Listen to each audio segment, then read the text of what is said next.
CTV News at 6 with Joe Perkins.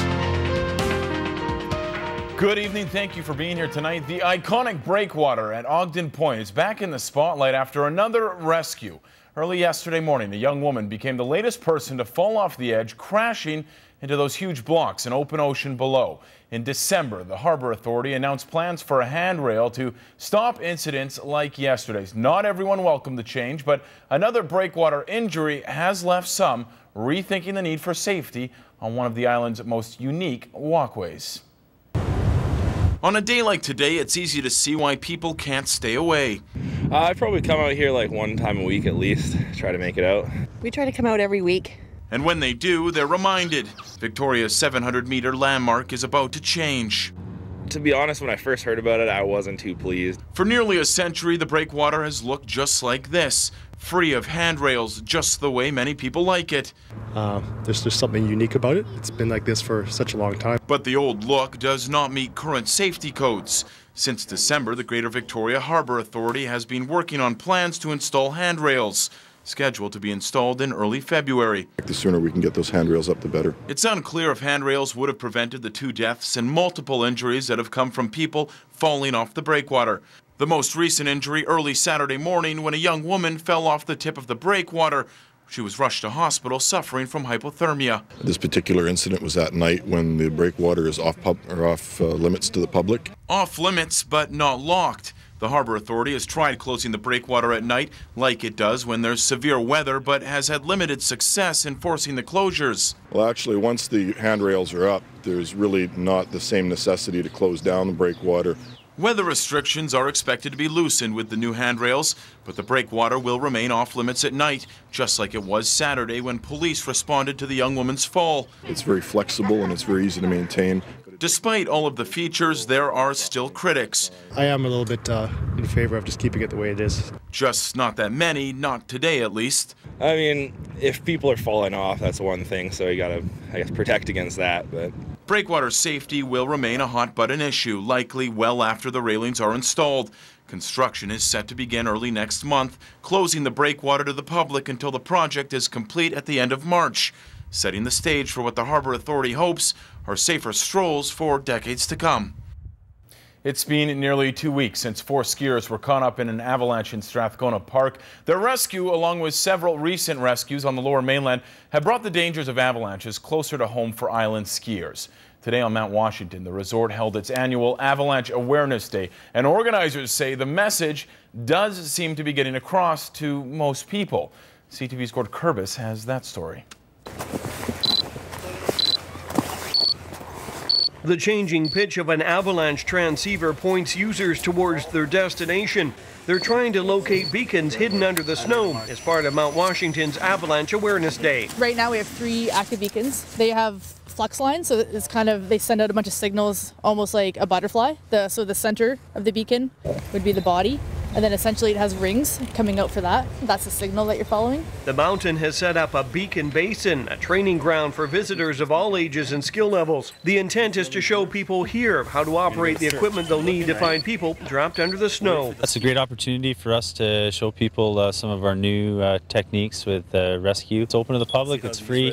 It's a great opportunity to get some free training and to have access to information. The resort has been holding awareness days for more than a decade, and although some of the technology has been improving, the message about the dangers of avalanches remains the same. We want people to be prepared for self-rescue when they're accessing any terrain outside the scary boundary or any uncontrolled avalanche terrain. Okay, we're going to take a snow sample just like a core. Skiers are also treated to a demonstration of how vital information about snowpacks in deteriorating conditions are measured. They're learning how what's gathered in these snow pits goes into determining how safe mountain slopes are. We're usually in the morning we'll send out as many as 3 different parties to go to 3 different locations. And that data will be brought back. The information is relayed to forecasters like those who put out the Vancouver Island Avalanche Bulletin. New this year, the bulletins are being posted at the bottom of key runs at the resort. people can get an up-to-date danger rating that's current for the terrain surrounding Mount Washington. So when people want to access terrain outside this area, they have the ability to get that information. Those taking in the demonstrations, like these boarders, appear to be getting the message. It was really informative. Yeah, great knowledge and tools from the instructor. It's definitely good skill set to have when you're going out in the backcountry, and just so you're prepared, because you never really know what's going to happen to you.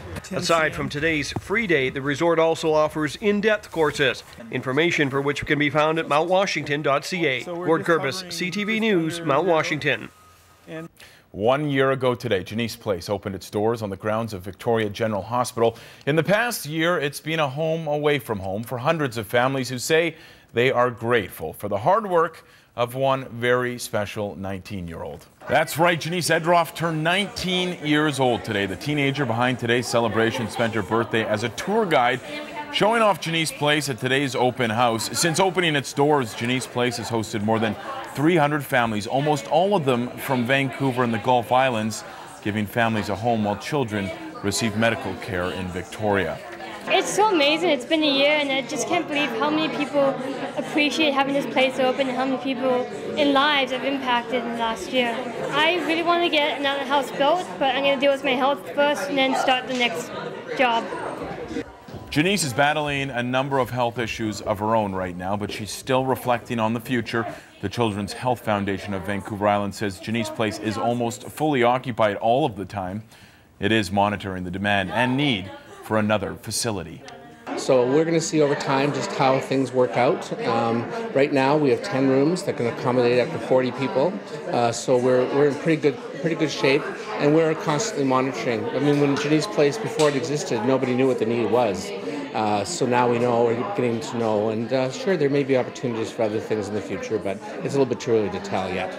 Janice says she's feeling great today, calling this one of the best birthdays she could ever have.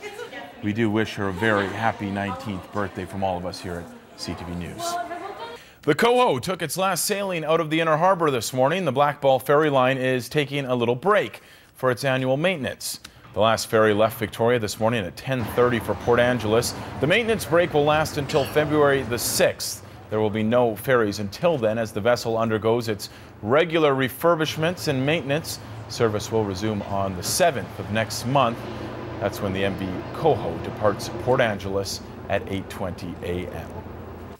Commuters were grounded in Victoria for the better part of the morning. Some thick fog along the south coast threw a wrench in flight plans in and out of Victoria. The foggy morning made for some limited visibility, preventing planes from taking off. Helijet and Harbour Air had to cancel and delay flights in and out of Victoria and Vancouver, leaving some passengers waiting in limbo. There were also some morning cancellations out of Victoria International Airport. Things were back on track by late morning.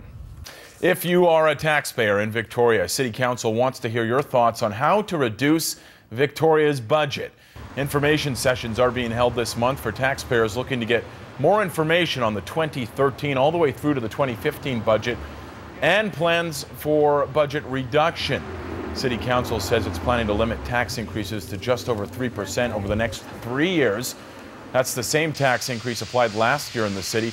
The next information session is scheduled for tomorrow night from 6:30 to 8 o'clock. That's at City Hall. If you'd like more information before then, you can go to victoria.ca/budget. The 4 women and 5 men running to be the next leader of the federal Liberal Party squared off in a debate this afternoon in Vancouver. It's the first of 5 leadership debates to be held across the country, leading up to the selection of a new leader on the 14th of April. Since there were so many candidates, each person had about 10 minutes in total to make an impression on party members. As many expected, Justin Trudeau was the target today, going in as the perceived party frontrunner. Other candidates include high-profile rivals MP Marc Garneau and Joyce Murray, former cabinet minister Martin Cochon, and former NP Martin Hall. Some of the lesser-known candidates in the race include Toronto lawyers George Tkach and Deborah Coyne, Ottawa lawyer David Birchie, and retired military officer Karen McCrimmon.